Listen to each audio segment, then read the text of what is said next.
Let's get more now on calls from within the government to bring down the barriers to local adoption. Senator Zed Seselja is the Deputy Chair of a parliamentary committee looking into children in care, and he joins us now from Parliament House. Senator, thanks very much for being with us.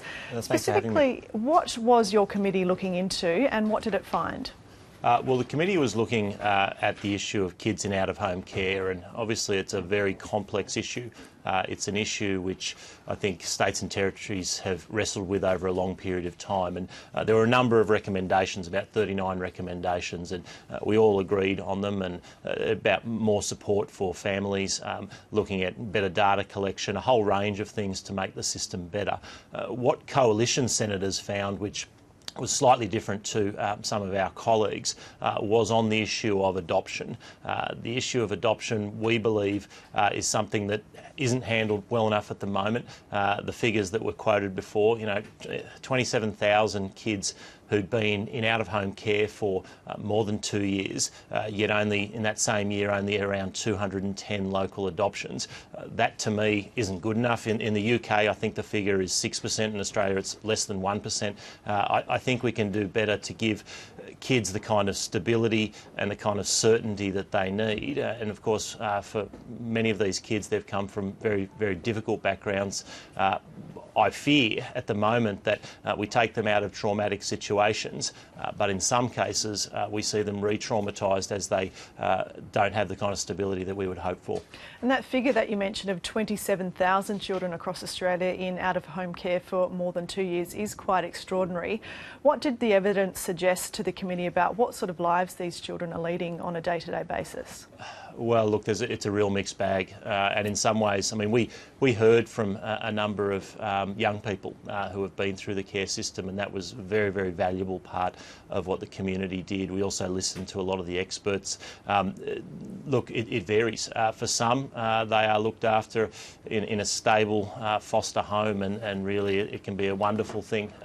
In other cases, it can be a very unstable existence, and there's really the luck of the draw. And one of the points that Bernardo's made was, and in fact in the New South Wales report which looked into this, which we considered, they made the point that in the past there's been too much of an adult-centric focus rather than a child-centred focus. And what I would like to see is we continue to have a greater child-centred focus. We focus on the rights of children and the responsibilities of adults. And if we do that and we open up pathways to adoption as one part of that, then I think kids will get better outcomes.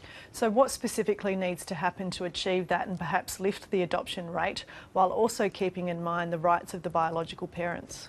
Well, I think the New South Wales model provides a very good way forward, and that's one of our key recommendations. The New South Wales model says that obviously, where possible, you try and reunify a child with their parents. In many cases, we know that's simply not possible. You then look to relatives, you look to kin. If neither of those two things work, adoption is next on the list. So it puts adoption up there as a viable option, as something that we look to once those first two options have been exhausted.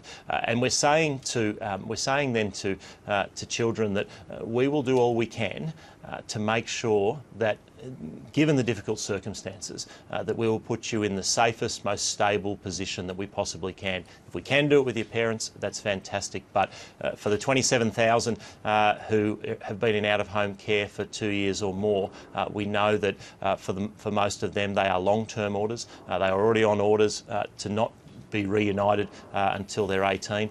In those cases, I think we owe it to those kids to give them the opportunity to have an identity, to have a family, and to be part of a family. And certainly, I've spoken to our local Bernardo's Mother of the Year here in the ACT, and it took her 6 years to adopt her first child, and it was her child who said to her, "I want to be adopted. I want to have the same name as you." And I think that's a reasonable request from a young person. And of course, the transition option for a lot of these children is foster care, but we know that it is extremely difficult for a lot of people to become foster carers, and then, as you say, to be able to adopt children that they might be fostering for a long time. So what needs to be done to address that?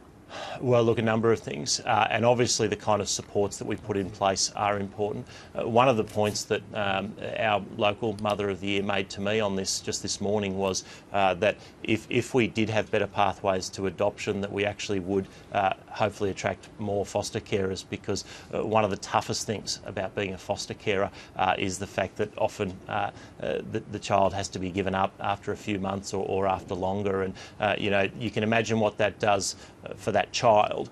These children have come from often very difficult circumstances. There is that initial trauma. We then put them in a safe place, but then sometimes they move from place to place, and there's, I guess, more trauma in that process as well. Zed Seselja in Canberra, thank you very much for joining us. Thank you very much for having me on. I appreciate it.